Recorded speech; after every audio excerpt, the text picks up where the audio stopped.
नमस्कार, मेरा नाम भावना सुखीजा है। इंडिया डेली के डिजिटल प्लेटफॉर्म पर आपका स्वागत है। हाल ही में अमेरिका ने जम्मू कश्मीर के पहलगाम में हुए आतंकी हमले के सिलसिले में द रेजिडेंस फ्रंट को आतंकवादी संगठन घोषित कर दिया। ये वही संगठन है जिसे प्रतिबंधित आतंकी समूह लश्कर ए तैयबा का नकाबपोश चेहरा माना जाता है। टीआरएफ की बढ़ती गतिविधियों और जम्मू कश्मीर में आतंक फैलाने की साजिश के चलते अमेरिका ने ये बड़ा और निर्णायक कदम उठाया है। ये फैसला ऐसे वक्त पर आया जब दक्षिण एशिया में आतंकवाद को लेकर वैश्विक चिंता अपने चरम पर है। लेकिन जैसे ही टीआरएफ पर शिकंजा कसा गया, पाकिस्तान की नींव हिल गई। शहबाज शरीफ सरकार इस फैसले से इतनी तिलमिला गई कि आनन फानन में बयान जारी कर खुद को आतंकवाद विरोधी बताने की कोशिश करने लगी।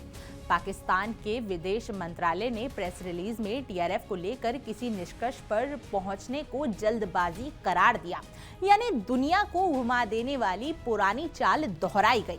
असहज पाकिस्तान अब उल्टे भारत पर आरोप मढ़ने लगा। टीआरएफ और लश्कर ए तैयबा के संबंधों को पाकिस्तान बढ़ा चढ़ाकर पेश किया गया बता रहा है, जबकि ये वही रिश्ते हैं जिनकी परतें अंतर्राष्ट्रीय एजेंसियों ने बार बार खोली हैं।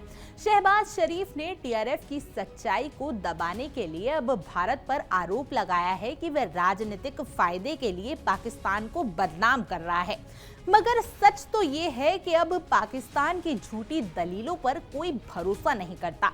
पाकिस्तान ये दावा कर रहा है कि लश्कर ए तैयबा उसके देश में निष्क्रिय है और उसे पूरी तरह से प्रतिबंधित कर दिया गया है। लेकिन दुनिया जानती है कि ये सिर्फ कागजी दावे हैं।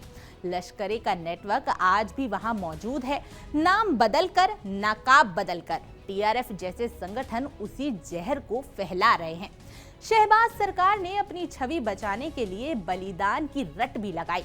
एमबी गेट धमाके के मास्टरमाइंड शरीफ फुल्ला की गिरफ्तारी को आतंकवाद के खिलाफ कठोर कदम बताया गया।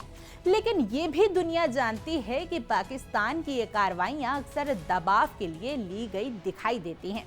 सच्चाई को बदलने की ये नाकाम कोशिश है। पाकिस्तान ने एक बार फिर पुराने राग अलापे।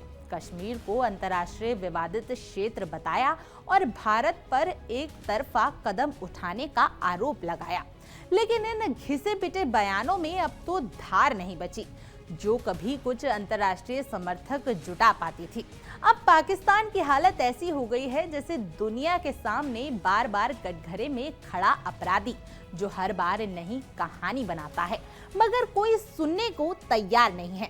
टीआरएफ को आतंकी संगठन घोषित कर अमेरिका ने न सिर्फ भारत का साथ दिया, बल्कि पाकिस्तान की असलियत एक बार फिर से पूरी दुनिया के सामने ला कर रख दी। पाकिस्तान की बौखलाहट, उसके विरोधाभासी बयान और लगातार खुद को निर्दोष साबित करने की हड़बड़ी, ये सब दिखाती है कि टीआरएफ का नाम सामने आना उसके अपने घर के भीतर छिपे आतंक के काले साए की याद दिला रहा है। अब दुनिया देख रही है कि भारत और अमेरिका मिलकर आतंक के खिलाफ एकजुट हो रहे हैं और पाकिस्तान कूटनीतिक रूप से अलग थलग, कमजोर और बेनकाब होता जा रहा है। खैर, आपकी इस मुद्दे पर क्या कुछ राय है, हमें कमेंट कर जरूर बताएं और ऐसी और जानकारी के लिए आप इंडिया डेली को सब्सक्राइब कर लीजिए।